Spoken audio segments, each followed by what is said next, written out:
You're back. This time I want to talk a little bit about supplements. When a new client comes on board or we have a consultation with someone, it's usually one of the top few questions that gets asked first. What supplements should I be taking? Or what supplements would you recommend?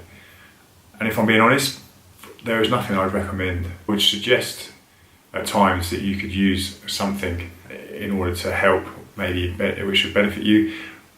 But the supplements I would suggest would be relevant to the person I'm speaking to, relevant to their goals that they're trying to achieve, and the situation that we're in.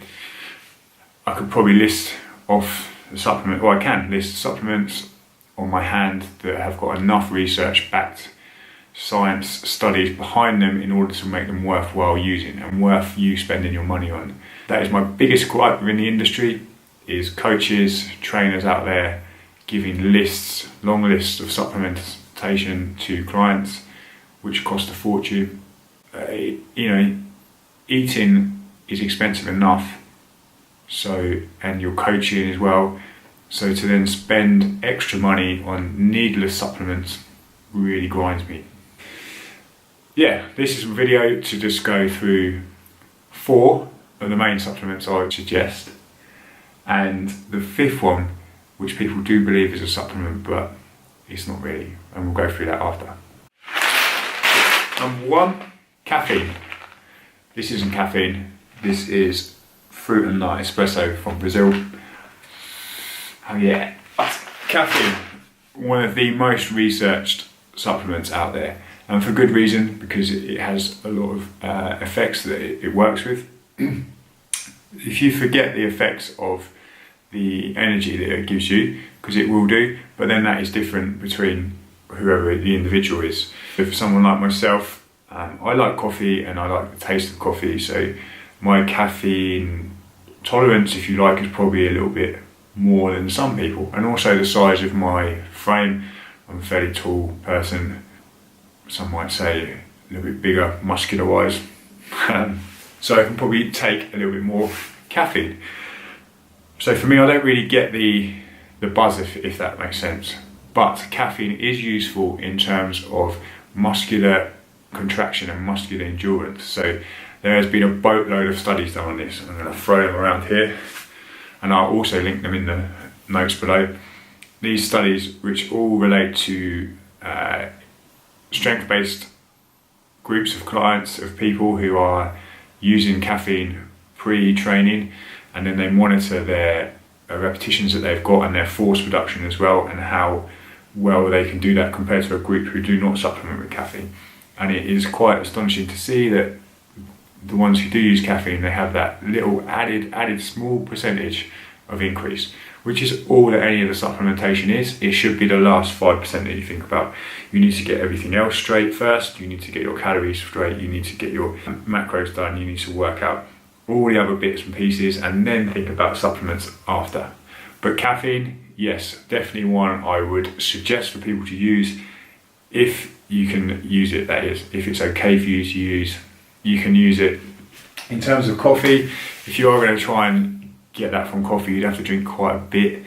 You're talking like maybe 2 triple espressos or something like that. It's ridiculous. Or supplementation with tablets or the powder.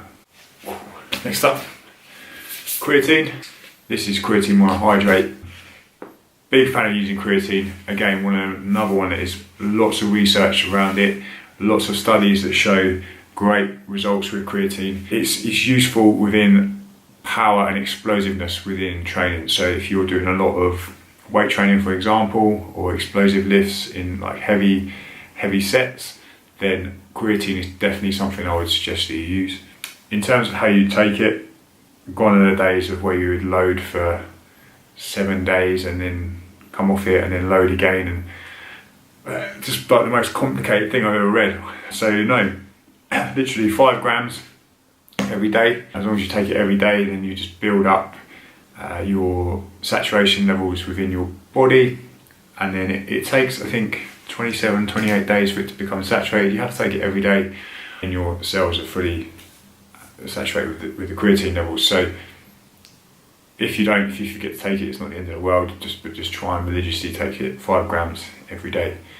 And yeah, I firmly believe, this is from my own experience, but also seeing it with other clients as well, that it does have a big effect. And again, it is that extra little bit that we're looking for if you're taking your training to that next level. So creatine, massive amount of studies again, all here. So if you want, go and check those out as well. Next one, vitamin D. Vitamin D supplementation, huge, again, a huge amount of research behind it. It's already shown to be good in terms of obviously our health, because we don't get enough sunlight, especially in this country. So by supplementing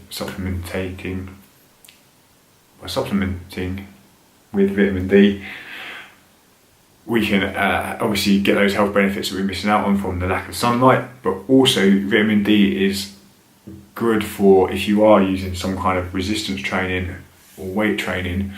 It's been shown to have a greater effect on body composition. So if you're using vitamin D, there's some studies that link it to body composition. Also, if you are on the overweight side, if you start to supplement with vitamin D, you will have that greater effect at body composition as well in terms of losing weight. So it's a great supplement all round, and I believe firmly that it's one that pretty much most people should be using in this country anyway. Cool. This one, omega-3 fish oils. We'll know about these, how they are good for us in terms of our cardiovascular health and also keeping our joints nice and healthy. Again, works synergistically with vitamin D, so they're great to use together. And there's also a few studies out there which link vitamin D now in with the helping of muscle soreness. So if you do suffer from DOMS or delayed onset muscle soreness, then vitamin D could help to alleviate those pains. But there's not any real, there's a small amount of evidence behind that at the moment, but studies are there for you to see. In terms of its general health benefits, massive. So yeah, a huge amount, because if you're not getting enough intake for your fish intake, then supplementation is the next best thing. So omega-3s, definitely. Final one, whey protein. Right, this is not really a supplement, although it's sold as a supplement, it's advertised as a supplement. When you think about what whey is, it is just an offshoot of the cheese making process. So you get your curds and you get your whey. So you just take that off the top and they will freeze dry it and sell it as whey.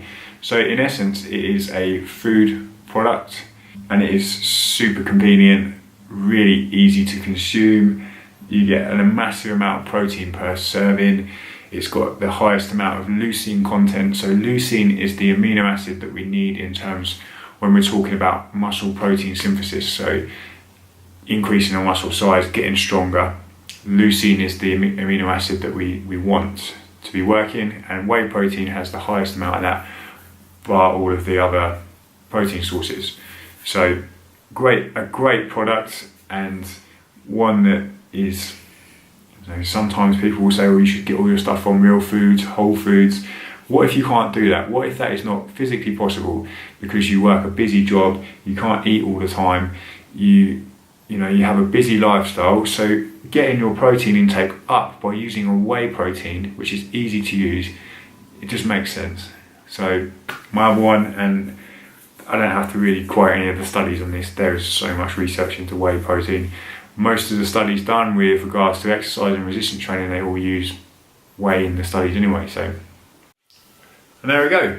There are my supplement recommendations, which again, I would go on an individual basis. So then these are not what I just blanket out to everyone. It is just something, the main ones that I believe have got enough research behind, enough studies carried into them, and that also work the most. So if anyone else gives you a massive long list of these really expensive supplements, then maybe think twice about who you are employing to coach you. Well, thank you again for watching. Hope you found this useful, informative. If you do, I'd appreciate if you could like me, share me around, subscribe to the YouTube channel, that'd be cool. Anyway, next one up, we're talking about your calories and how to manage those.